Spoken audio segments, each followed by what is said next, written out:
Gracias a todos por seguir en sintonía en su programa Debates de Ideas por Hilando Fino TV, televisión a otro nivel. Llegó el momento de compartir la transmisión porque ya está con nosotros nuestro invitado de hoy, un abogado, jurista, constitucionalista, John Garrido. Don John, ¿cómo está usted? Buen día, mucho gusto. Batallando, está fuerte siempre. Sí.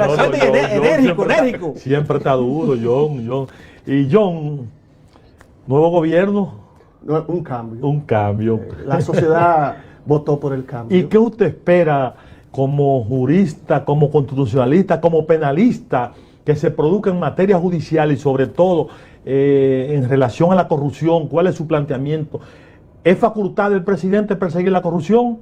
Mira, tú hiciste varias preguntas, te voy Sí. a contestar la primera. Yo espero, primero, que cumpla el programa, que es un programa que los partidos políticos tienen que, por mandato legal, por primera vez los programas de los partidos políticos tienen rango legal, es obligatorio. Él lo presentó a la Junta Central y entonces vamos que cumpla eso. Segundo, que yo espero de este gobierno es que cumpla el orden jurídico, la Constitución, los tratados internacionales, las convenciones, las leyes, que se apegue al orden jurídico, porque muchos de los programas y muchas de las opiniones de los partidos políticos a veces yo veo que están divorciadas del orden constitucional. El orden constitucional o la Constitución te dice cómo, cuándo y dónde hacer las cosas. Tú lo que tienes que ajustar tu programa político al orden jurídico. La corrupción es un mal que hay que perseguirlo, no eliminarlo porque los delitos son algo personal y tú no le puedes poner un policía a cada ciudadano porque sale muy costoso, pero sí que hay un sistema de consecuencias. Cuando hay corrupción se afectan numerosos derechos fundamentales, derecho a la salud, derecho a la educación, derecho a tener luz, derecho al agua potable, porque los recursos van donde no tienen que ir. Y yo creo que no este gobierno, cualquier gobierno tiene que perseguir el delito. Bueno, ahí está. Y John, entonces usted está de acuerdo, cuando usted hablaba de garantía de que se respete el orden jurídico, ¿usted está de acuerdo con muchos de los inversionistas que llegan a la República Dominicana que dicen que aquí no hay garantía jurídica para establecerse a nivel empresarial? Bueno, que no se respetan las leyes. Cuando los inversionistas aluden a esa posición, que no es una posición muy generalizada. Voy a decirte que República Dominicana en América Latina es el país que mayor inversionista extranjero recibe anual. Te voy a poner un ejemplo. La tienda IKEA solamente está en América Latina, no está en otro sitio. Aquí hay sedes de los principales emporios económicos del mundo que tienen sus sedes acá. Y eso implica y da una señal de que en cierto modo hay garantía. Ahora, puede haber excepciones de que se afecte la garantía jurídica en el sentido de los buscones, que a eso es que los empresarios para conseguir una licencia, para conseguir un permiso, tienen que dar dinero cuando no tienen que darlo. Entonces, por eso es que ellos se quejan en ese puntico. Yo creo que el punto de la transparencia y de la discrecionalidad es otro de los retos de este gobierno para ya fortalecer y cerrar lo que tiene que ver con la garantía de los empresarios. John Garrido, yo me siento orgulloso que tú estés en este programa, porque tengo muchos años conociéndote desde la Universidad Autónoma de Santo Domingo. Te he visto en los medios decir que todos los empleados públicos son de carrera desde que inician una posición. No pueden ser de Eso carrera, es verdad que son de carrera todos los empleados públicos. No pueden ser de carrera todos los empleados. ¿Y qué servicio superior? Yo le estoy El preguntando, presidente de carrera. pero perdón, yo le estoy preguntando. El presidente de carrera. Pero le estoy preguntando. Pero hay que dejarlo. Espere que el constitucionalista, el experto, el abogado, el máster, sea quien explique. No desesperéis. Palabra famosa de nuestro amigo Víctor Cepeda. No os desesperéis. No os desesperéis. El procurador. Sí. Mira, yo tengo la tesis que puede ser refutable, pero yo tengo mi tesis basada en un orden jurídico. Los servidores públicos tienen rango constitucional y rango convencional, porque hoy se habla, señores, ya no se habla de Estado constitucional, hoy se habla de Estado convencional. Cuando usted firma y acepta tratados internacionales, toda esa ley que usted tiene en su país tiene que ponerla a un lado o agarrar esa ley y ajustarla al Estado convencional y hasta la propia Constitución, si contradice las convenciones y los tratados. Entonces, el servidor público tiene rango constitucional, rango convencional, y dice de la manera en sentido general, todo servidor público para entrar al Estado tiene que ser por mérito. La meritocracia. La meritocracia se impone. Dice todo, no discrimina. Entonces, la ley de función pública, la ley 4108, define lo que es un empleado de carrera. En el artículo 23 dice de la manera siguiente: es empleado de carrera todo aquel que concursa y es evaluado basado en el mérito y es nombrado en la administración pública con carácter de permanencia y estabilidad. O sea, el legislador definió qué es el empleado de carrera basado en lo que dice la Constitución de la meritocracia. Entonces, para yo entrar, el primer paso es tener mérito. El segundo paso es evaluarme y el tercer paso es nombrarme. Entonces ya tú queda engrampado, queda dentro de la carrera administrativa. La ley 4108 después establece una clasificación de empleados de carrera y después dice que hay que darle unas capacitaciones y después nombrarlo. O sea, la ley en cierto modo es contradictoria, es confusa. Entonces, cuando una ley es contradictoria, confusa, tú debes de interpretar a favor de, nunca en contra de. Entonces, por eso, basado en la Constitución y ese artículo 23, es que yo afirmo que todo empleado que ya entró cae dentro de la carrera administrativa. Toma, Rodolfo. De hecho, la Constitución colombiana en su artículo 23, que me lo leí para poder hacer el trabajo de la tesis que yo sostengo, establece que inmediatamente todo el que entra a la administración pública cae en la categoría de carrera administrativa. La Constitución de Colombia. Es el mismito artículo que nosotros tenemos, lo único que le faltó decir eso, pero lo dice el legislador más abajo.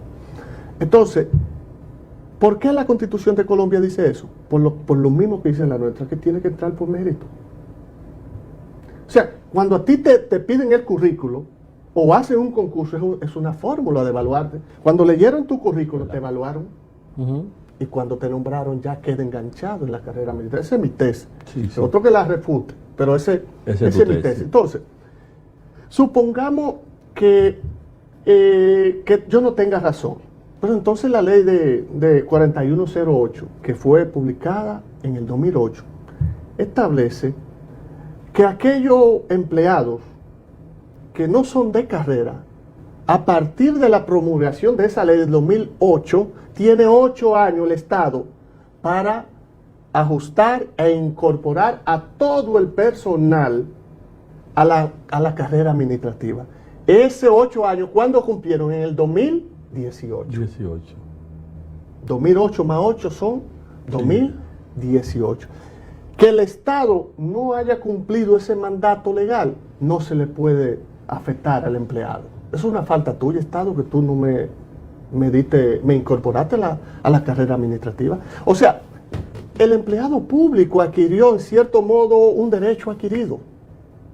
Si tú incumpliste con tu mandato, con tu falta, tú no me puedes imputar a mí tu debilidad, tu falta. Por lo tanto, ese otro modelo, otra fórmula de que todos los empleados de la administración pública son de carrera. Pero aquí se tiene la idea también, que yo veo opinadores, abogados y hasta este propio Estado, que creen que cualquier empleado o el empleado administrativo se puede votar. Te voto y toma el dinero. Eso no es así, esa no es la fórmula. Y que te voto y te cancelo. No, es que no es así. Todo empleado, incluyendo los que no son de carrera, para votarlo tienen que imputarle una falta de tercer grado. Dice la Ley de Función Pública y el reglamento. Todo servidor público tiene que ser imputable una falta de tercer grado. Hay falta de primero y de segundo y de tercero. La primera es amonestación, la de segunda son suspensión sin disfrute de salario o con disfrute de salario por X día. Y la tercera, que es un conjunto, son como 30 faltas. Para destituirlo debe imputarse una falta. Y después que yo te imputo esa falta, te tengo que notificar el expediente para que tú ejerces el derecho de defensa. Y eso se hace mediante un procedimiento que se llama juicio disciplinario. Si se comprueba que tú cometiste la falta, entonces yo te voto por un acto administrativo.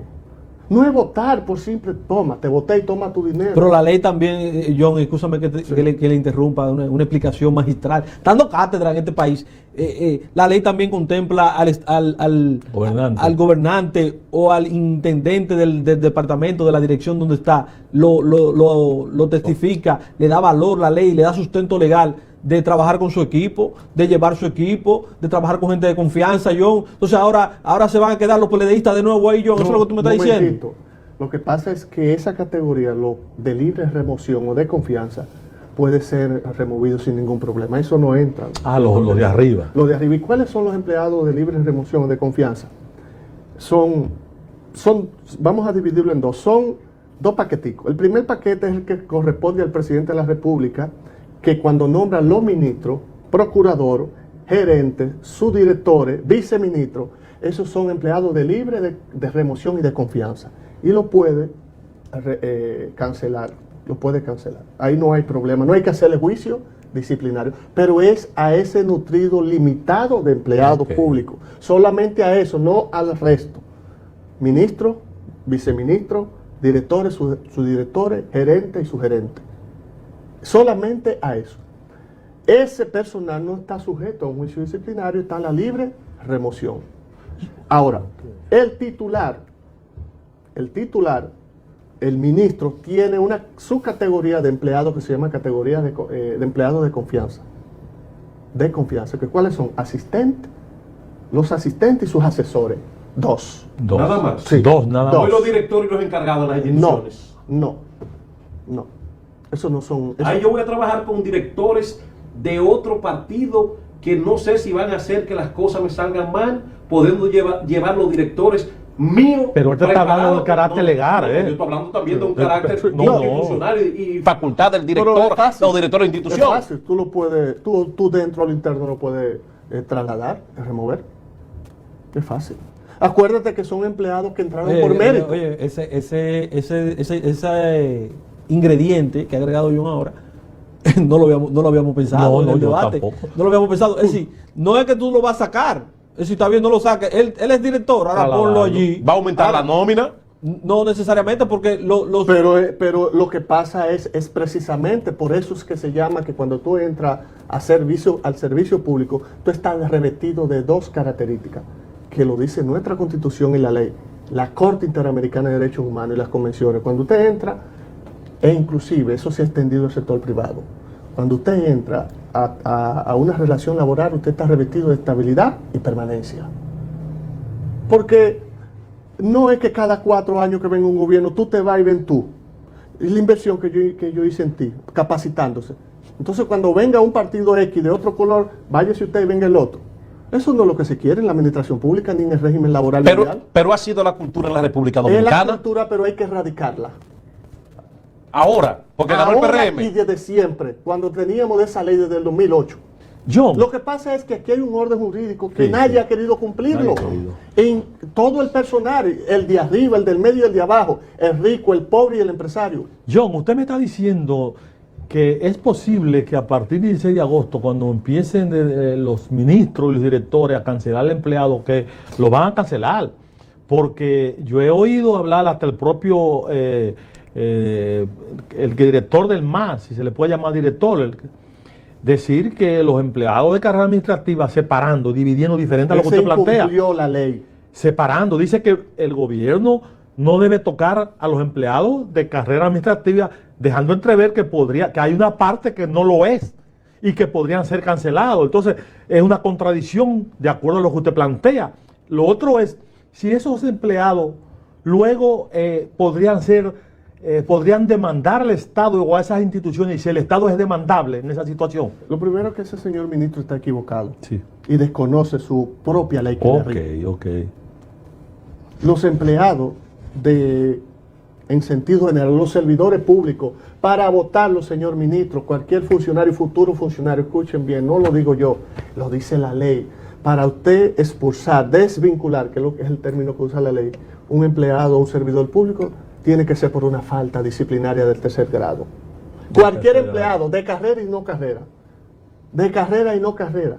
Y yo sostengo que todos son de carrera porque el Estado incumplió el programa de incorporarlo a la administración de carrera. ¿Por qué? Porque el Estado le dio un plazo. Hay una ley de estrategia nacional que también tocó ese punto. Dijo, bueno, a partir de ahora tienen que también incorporarlo a la carrera, pero es que nadie la ha cumplido con la ley. Pero además de eso, votar a un PLDista de la administración pública es una violación directa a la Constitución. No, yo. Sí, no, te voy a decir por qué. No diga eso. Pero yo digo PLDista.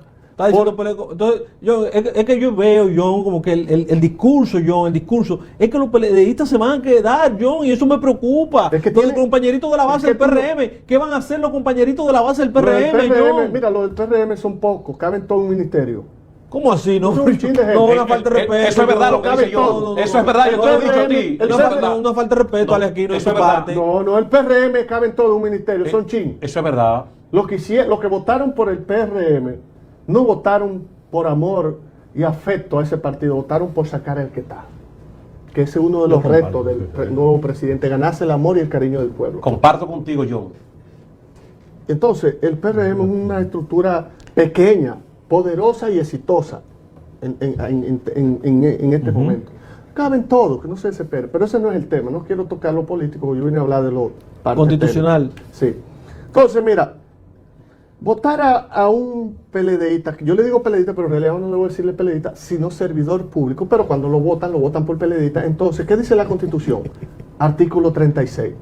Todo ciudadano tiene derecho a participar en el Estado y a no ser discriminado por su condición política. O sea, que si un PLDista, si un reformista, si un PRDista está afiliado a un partido, pero está desempeñando una función pública, no se puede tocar porque la Constitución lo prohíbe. Pero Luis Abinader lo comenzó así porque dejó a Valdés Alviso en el Banco Central y ya del PLD. Un reconocimiento, muy inteligente. Yo me parece que los nombramientos que está haciendo el nuevo presidente son muy inteligentes y muy prudentes, sobre todo, pero sobre todo inteligentes.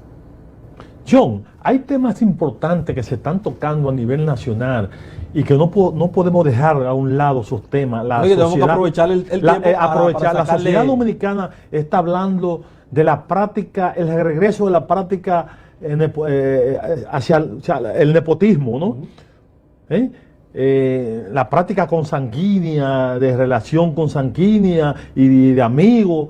Se está diciendo que han nombrado, ya ha designado el presidente Luis Abinader varios funcionarios para representarlo a partir del 6 de agosto para dirigir instituciones, uno como ministro, otro como vice, familiares los tres, digamos claramente la familia Germán de Can. ¿Cuál es tu parecer? ¿Se puede catalogar como práctica nepotista, ¿no? Sí. Ese nombramiento, o realmente es correcto, y si está penalizado eso, sancionado en la Constitución Dominicana? Mira, el nepotismo respecto a la familia de Milagros Germán, que se esté tranquila, ahí no hay nepotismo. No hay nepotismo. No hay nepotismo. ¿Tú sabes por qué no hay nepotismo? ¿Qué significa nepotismo? Favorecer desde las instituciones públicas a un familiar, a un amigo. El nepotismo se puede ejercer con amigos. Con un amigo, por lo que dije. Un amigo familiar y allegado, dice. Ya ha llegado. Pero, pero eso es favorecerlo respecto a facilidades económicas. Nada más. ¿Qué pasa? Sí, hay una parte del nepotismo que tiene que ver con lo laboral, pero ¿qué pasa? El nepotismo se ejerce desde el punto de vista laboral familiar cuando tú lo nombras no por mérito. Si hay mérito, no hay nepotismo. Sí, así es. Pero, o sea, si tú lo nombras sin evaluar la meritocracia, no hay nepotismo. Ahora, si tú lo nombras sin evaluar su mérito y es familiar tuyo, hay nepotismo. Yo te pregunto ahí, Entonces, si Danilo Medina nombrara a Luis Abinader un hermano en otra institución, ¿es nepotismo? No es nepotismo. Okay. Porque él tiene derecho, él es un ciudadano y puede tener mérito. ¿Cuándo hay nepotismo también? Soy ministro y le digo a mi esposa, ven a trabajar para acá. Ahí hay nepotismo. Pero si la esposa trabaja en otro ministerio, no hay nepotismo. Y oye esto, oye lo que dice la ley de administración pública, 247, no me acuerdo el otro número, pero es la ley de administración pública, no de función pública, que son cosas distintas. La ley de administración pública establece que porque da la posibilidad de que yo siendo ministro nombre un familiar en mi ministerio, pero ¿qué dice la ley? Esa decisión usted tiene que dejársela al presidente de la República. O sea, el presidente de la República puede nombrar 2 hermanos en un mismo ministerio, ministro y viceministro. Te explico, soy ministro y tengo un hermano o tengo mi esposa y la quiero nombrar en mi ministerio. La ley de administración pública dice, tú no lo puedes hacer ahí, esa decisión debe tomarla el presidente, yo como ministro. Porque ahí lo que se quiere es proteger la prudencia y un poco la ética. Y si se quiere guardar la forma. Pero el nepotismo no es como aquí lo creen, que la hija de Milagro está en un ministerio y ella está en otro. Ahí no hay nepotismo. No, ahí no hay nepotismo. Y un sobrino, otro, no sé, no sabía que los Milagros hermanos estaban involucrados con los decanos. Claro, tienen hijos. Ok, bienvenido. Pero lo que te quiero decir es que no hay nepotismo. El nepotismo se ejerce si yo dentro de mi institución nombro un amigo, familiar o allegado, sin el mérito, óyeme, no tiene que ser familia, pero si ese familiar mío o allegado es nombrado en otra institución y yo estoy en otra, no hay nepotismo. Y si yo soy ministro y voy a nombrar mi esposa o un hermano mío, yo no lo puedo hacer, tengo que dejársele esa decisión al presidente de la República. Pero el mérito para usted es que tenga capacidad. Que sea profesional o que tenga el ejercicio positivo. Que en su oficio tenga la capacidad suficiente para ejercer con efectividad el rol que se le ha asignado. Ok, muy bien. John, según tus conocimientos constitucionales, ¿había pasado en el país antes un nombramiento de un civil en el DNI? No, que yo recuerde históricamente, no. Y es muy interesante, y esas son de las cosas novedosas. Son de las cosas novedosas interesantes. Yo digo que ese nombramiento, que mucha felicidad al amigo Soto, estudió con nosotros. Le deseo todo el éxito. Yo digo que ese nombramiento es muy interesante. ¿Por qué? Porque ahí en el DNI, lo primero que el DNI hay que transformarlo, reestructurarlo. Hay que convertirlo en una especie de FBI. Porque es que tiene una mala imagen. Esa ley data es de la época de Trujillo y nada más tiene 3 artículos, la que creó esa institución. 3 artículos, una ley. No pasan de 3. Entonces hay que darle un marco de mayor amplitud que respete los derechos fundamentales y humanos, porque del DNI se pinchan los teléfonos sin ninguna autoridad judicial. Sí, hacen todo. Entonces me parece que el nombramiento de Luis Soto, que es un abogado respetuoso de los derechos humanos, abogado, yo lo conozco, parece que eso puede cambiar la imagen. Yo no estoy diciendo que los que están lo hicieron o los que tuvieron lo hicieron, pero tiene una mala imagen de que ahí lo que se hace es caliezaje y de lo que se hace ahí es intervenir teléfono. Y yo pienso que con este civil de los derechos humanos puede dar una buena imagen, un nuevo giro a esa institución. John, el doctor constitucionalista John Garrido, el presidente de la República, Danilo Medina, no va el 16 de agosto a la toma de posesión de Luis Abinader.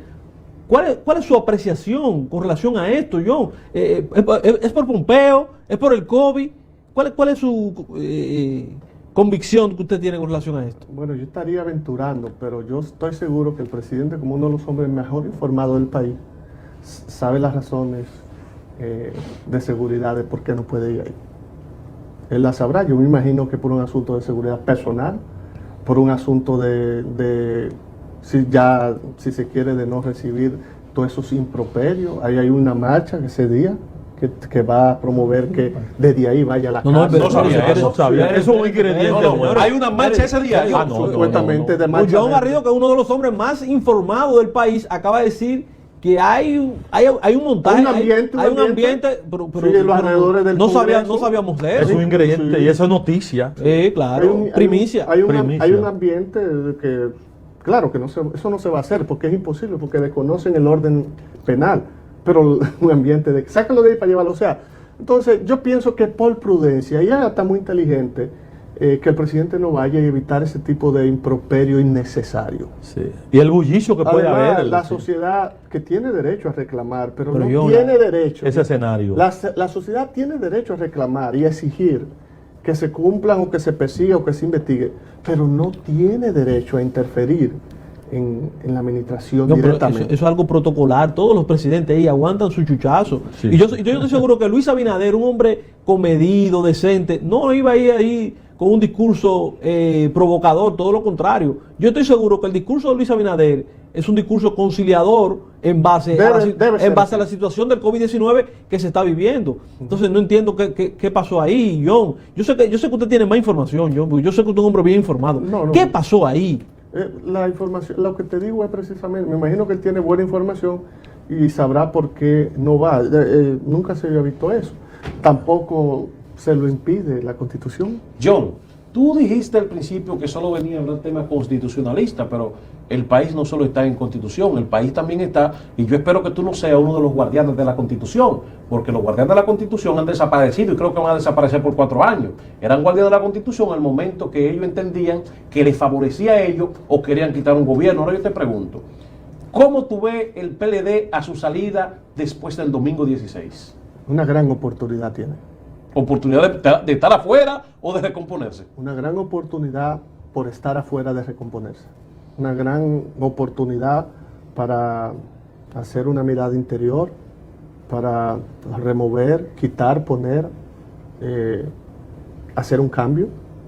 Y una gran oportunidad para hacer una oposición constructiva. El PLDista debe sentirse orgulloso y puede irse con la moral en alto hacia afuera. Entrega un país mejor, más rico, más progresiva.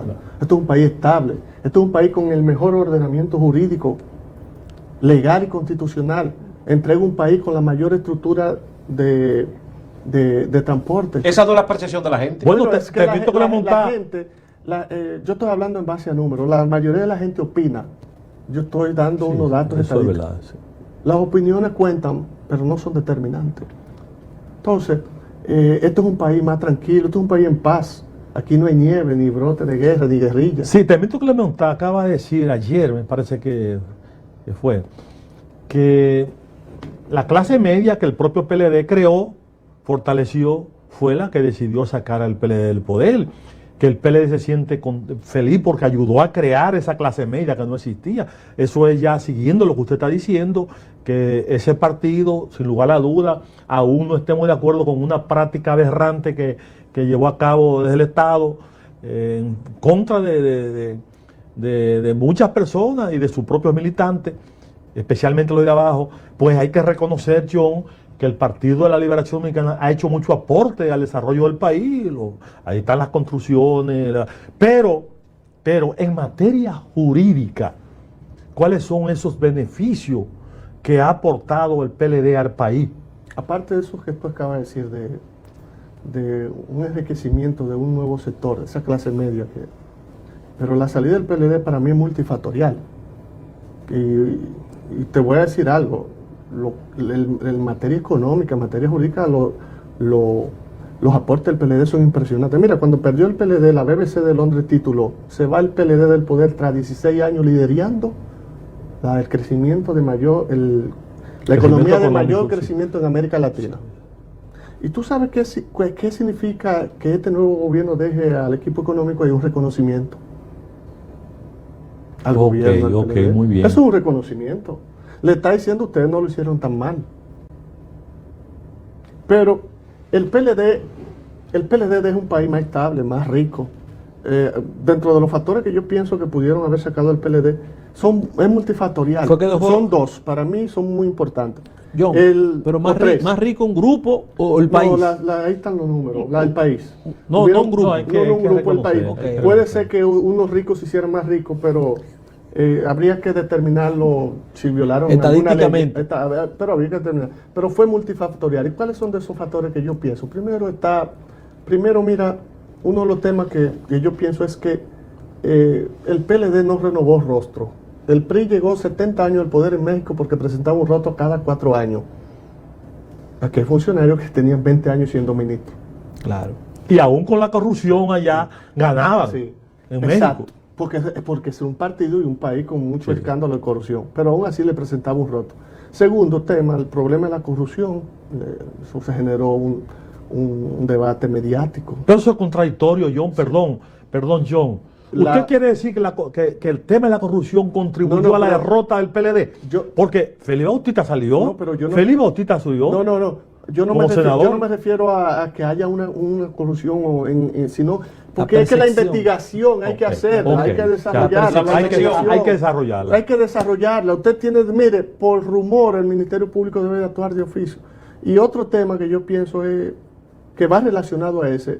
Yo no creía que en un mundo tan interdependiente como hoy y en un modelo de globalización económica, los Estados Unidos tuviesen incidencia en poner o quitar un gobierno. Los Estados Unidos incidieron de manera directa. Esa es la tesis de Euclides. Sí, yo creo, pero yo estoy de acuerdo, yo lo estoy analizando. La venida aquí de Pompeo no es decirle a Abinader, mira, yo te quité tú me agradas. Pero eso es delicado, ¿Tú sabes por qué yo vengo eso es para delicado, pero la llamada y la interferencia de Estados Unidos por los delitos y escándalos de corrupción fue determinante. Ajá. Y fue influyente. Pompeo viene aquí no es porque ama y adora a la República Dominicana ni quiere este gobierno, es para decirle, mira, quité el otro, porque no hizo, y te estoy dando a ti una advertencia. Pero no puede ser para mejorar las relaciones entre República Dominicana y Estados Unidos, que ya la tenía hecha con China. Ese es otro tema. Ese es el problema. Ese es el problema. Ese es otro factor. Eso fue otro factor que influyó. Mire, este gobierno va a tener que ser inteligente para lidiar con nuestro mayor socio económico, que se llama Estados Unidos. Claro. John, me preocupa eso que usted está diciendo. Usted está diciendo que los Estados Unidos han vuelto a su política del garrote en América Latina y que República Dominicana no escapa a esa realidad con la imposición de su... O sea, en posición de los candidatos aquí, que Abinader fue un candidato de los norteamericanos y que por eso ganó. Los Estados Unidos nunca son amigos de nadie, ni dicen tú me agradas. No, los Estados Unidos es interés. Como China. Porque las relaciones económicas son de interés. No de amistad, de confianza y que te amo y te adoro. No, intereses. De todos los países, no solo los Estados Unidos. No solo de Estados Unidos. Doctor, para seguir en el ámbito institucional, y alguna pregunta se me quedó ahorita. Interesante. La parte de la Junta Central Electoral, el Tribunal Superior Electoral, Cámara de Cuentas, el próximo año hay un cambio en todo lo que tiene que ver en este sentido. ¿Usted me puede brevemente el papel de la Junta Central Electoral evitando una guerra civil?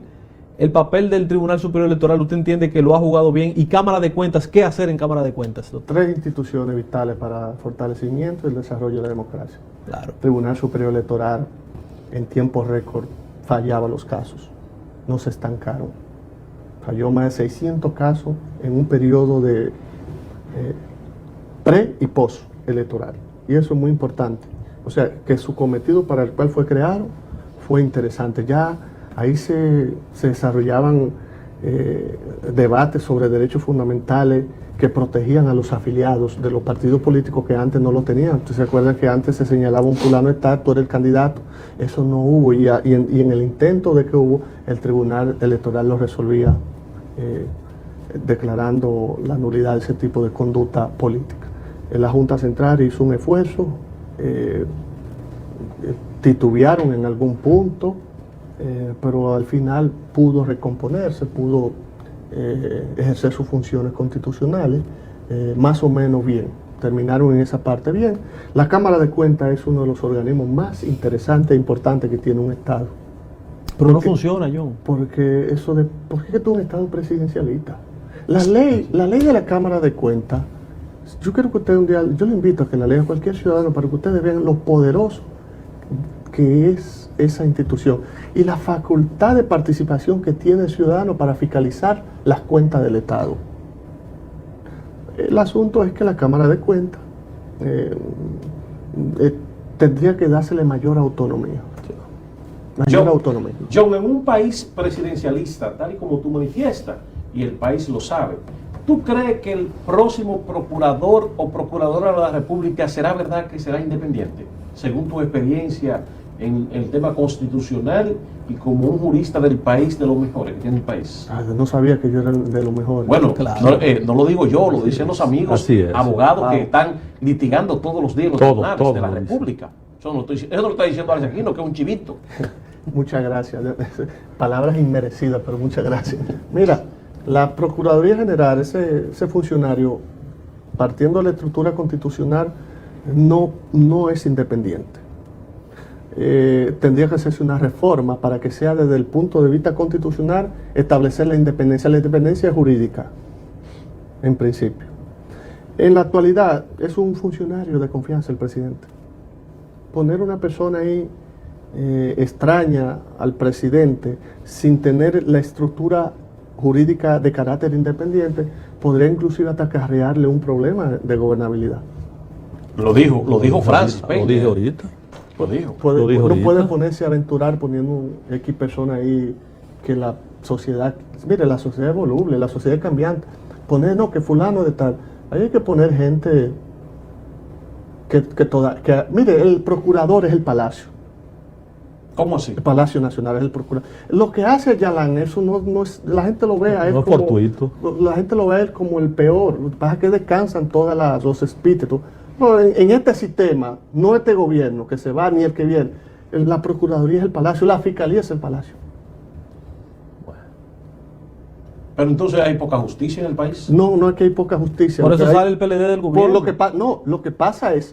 que pasa es que el procurador es un subalterno del presidente de la República. ¿Quién El- lo nombra?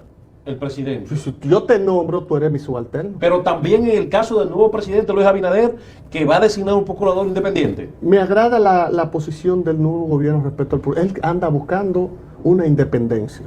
Es cierto, y ese es el modelo que quiere el sistema interamericano, un procurador independiente.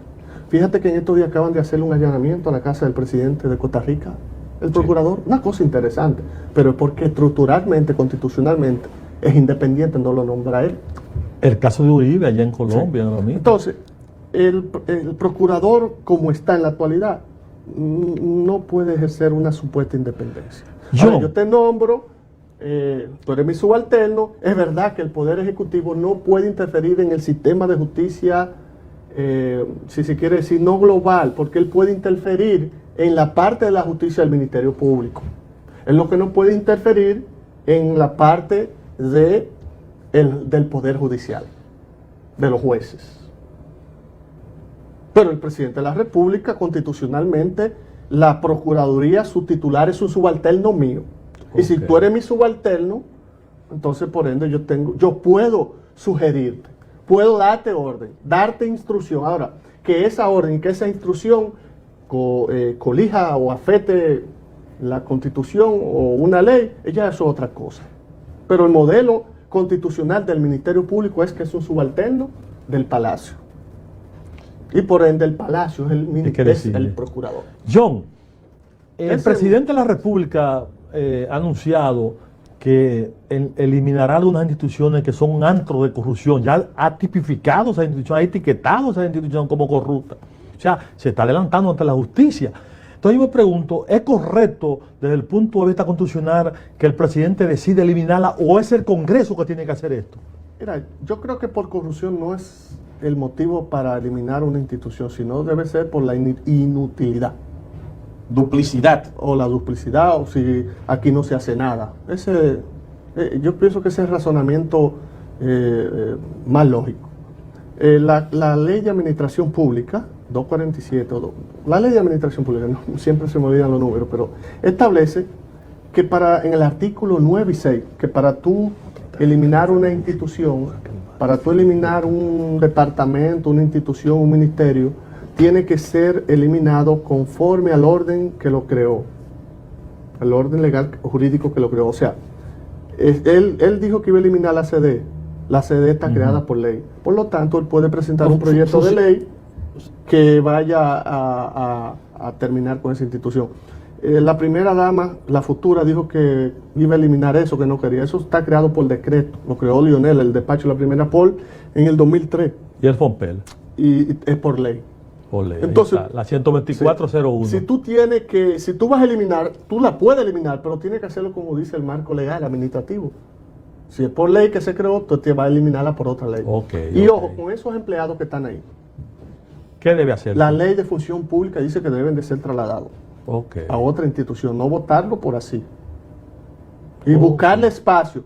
Y en el hipotético caso que no aparezca un espacio laboral, entonces no hay otra opción que cancelarlo, pero hay que indemnizarlo. Hay que indemnizarlo, ok. Y darle sus prestaciones sociales laborales.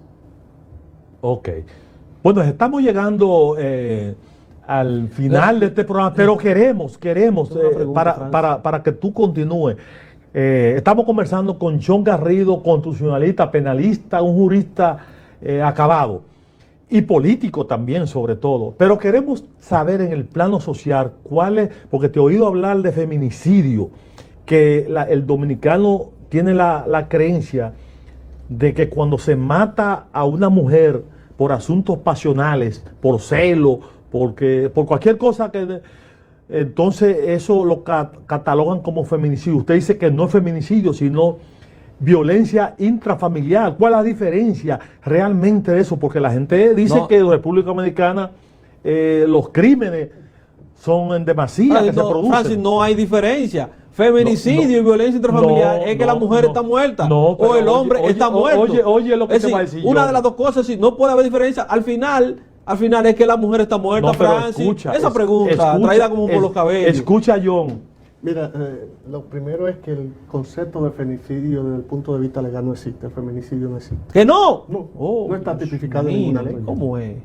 Tampoco existe. Aquí se habla ustedes hablan de sicariato, es que no existe. Es que para tú hablar de feminicidio tiene que estar tipificado en una ley. Va a hablar de sicariato, tiene que estar tipificado en una ley. Pero vamos a partir de que exista el feminicidio. Lo que yo planteo es que existe una ley, la 2497, que establece una ley que se llama Ley de Violencia de Género o Intrafamiliar. Le da esa misma connotación. Cuando una pareja, o en el marco de haber yo tenido una relación, o que la pretenda tener, o en el marco de que la tengo, hay una muerte, no es feminicidio, es violencia intrafamiliar. El feminicidio, partiendo del contexto del derecho comparado, porque no existe en la República Dominicana, es cuando un hombre mata a una mujer por su condición de mujer. ¿Por el género? Por el género. Ok.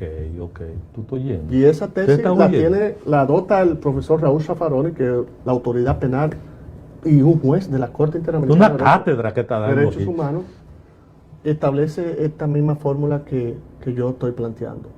De hecho, ese juez dice que la gente no sale a matar por matar, que eso del concepto de feminicidio habría que revisar su conceptualización filosófica.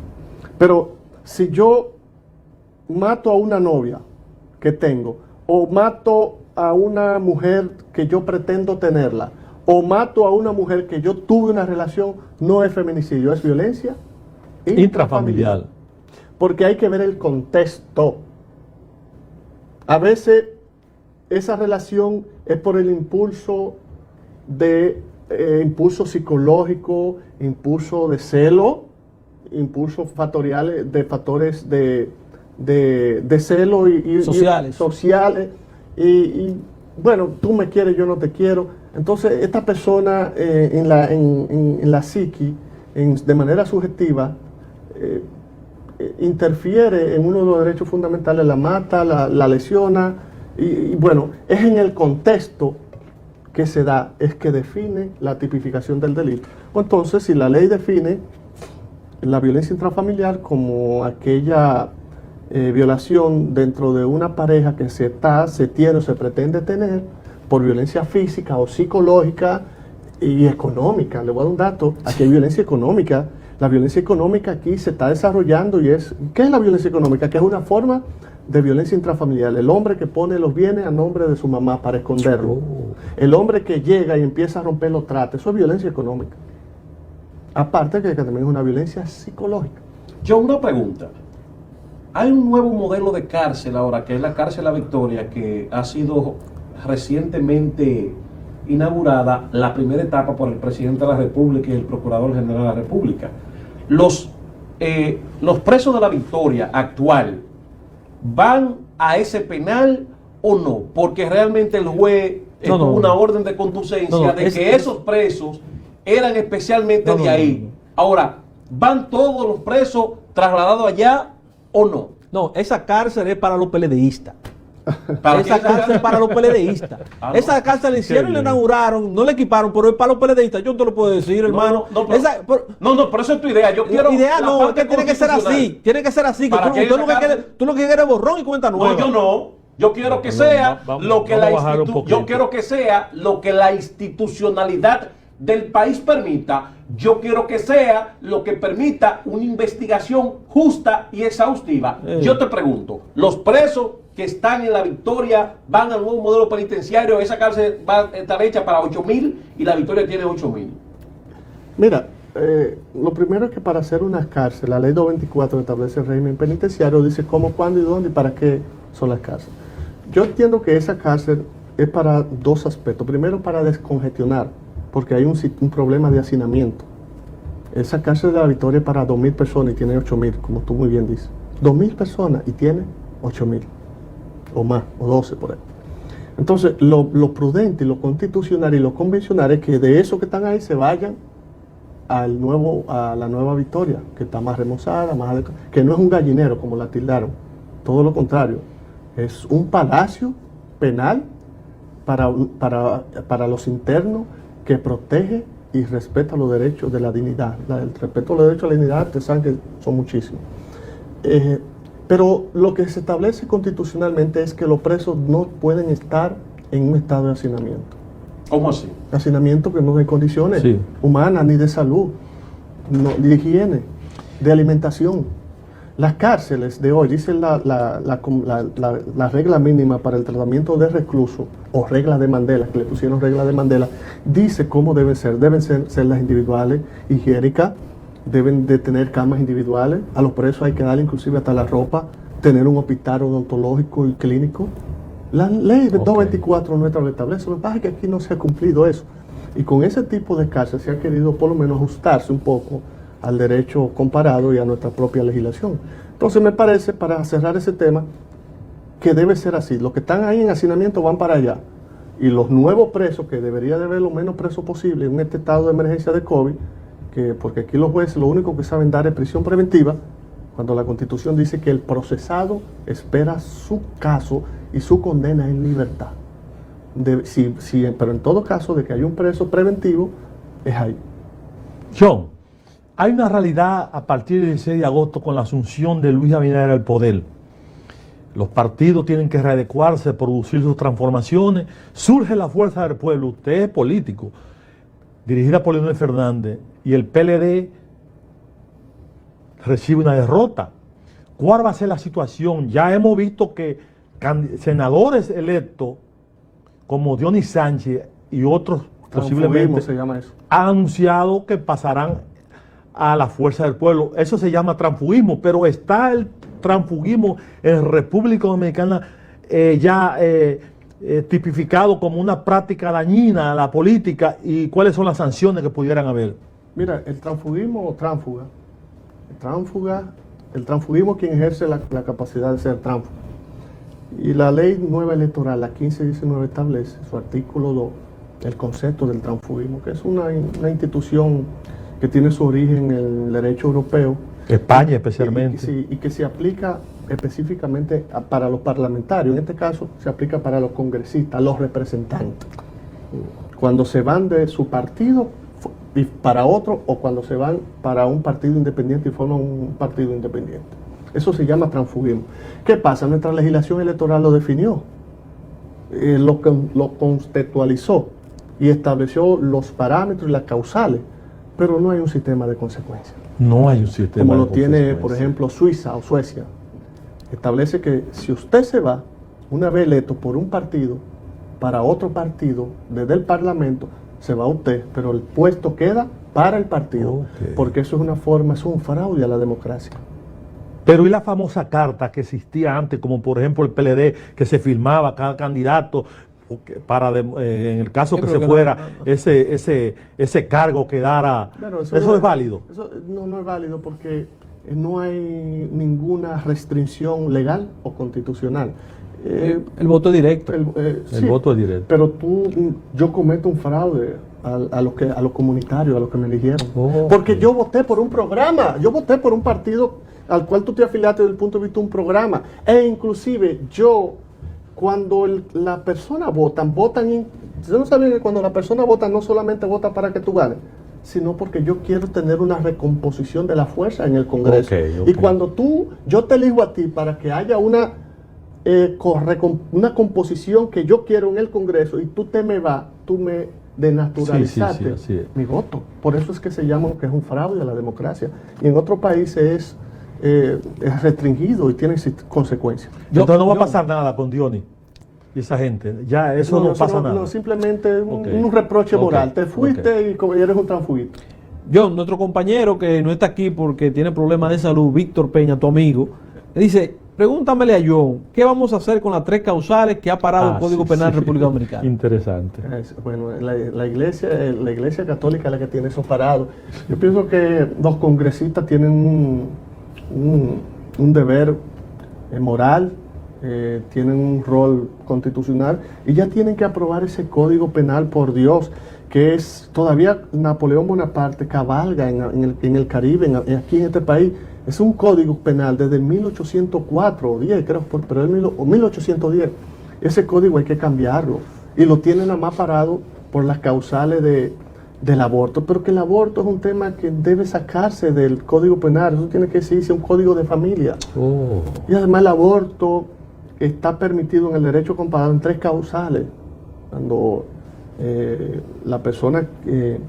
en 3 causales, pero en corto tiempo, porque si ya está muy adelantado, ya no puede haber interrupción claro. del embarazo.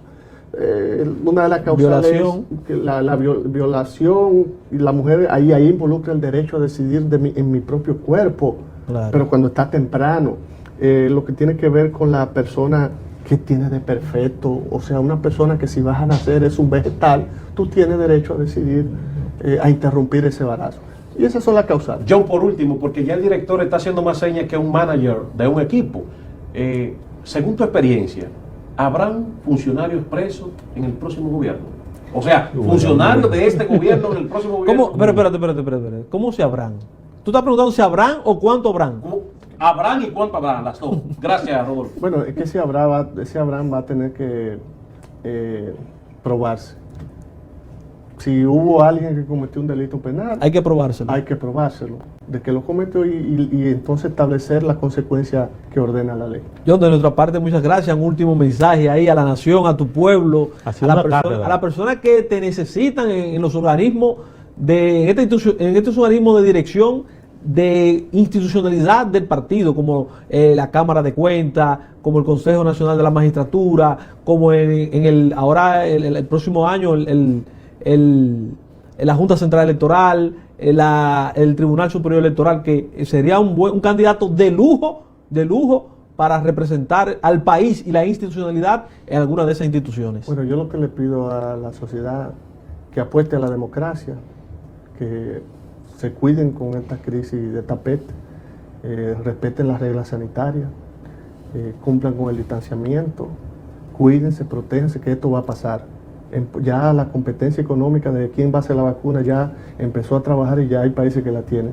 Esto en 6 meses ya volvemos a la normalidad, pero su tarea es protegerse hasta esos más o menos 6 meses. Cuídense, la democracia es el mejor sistema para vivir y estén atentos a este nuevo gobierno, al cambio, y lo más importante que puede hacer este gobierno con ustedes, que respete sus derechos fundamentales. Bueno, muchas gracias, John. Este programa se siente altamente complacido, Programazo. agradecido, porque ha sido brillante, un gran expositor que ha tocado casi todos los temas que están en el tapete y los que no están también. Muchas gracias, y cuando lo desee, creo que debe venir por aquí sin siquiera conversar con nosotros. ¿no? Llegue, Esto de usted. llegue, rompe puertas. Esto de usted. El asunto es que yo cobro en los programas. Ay, lo dijo. Aquí nos resuelve eso. No, Los sí. periodistas no pagan. No, en pero este si país. tú cobras los programas, la mejor paga que nosotros te podemos dar es toda esa esos amigos televidentes del país y del mundo. Con eso nosotros te pagamos. Gracias. Muchas gracias. Bueno, nosotros volveremos mañana con más en Debates de Ideas.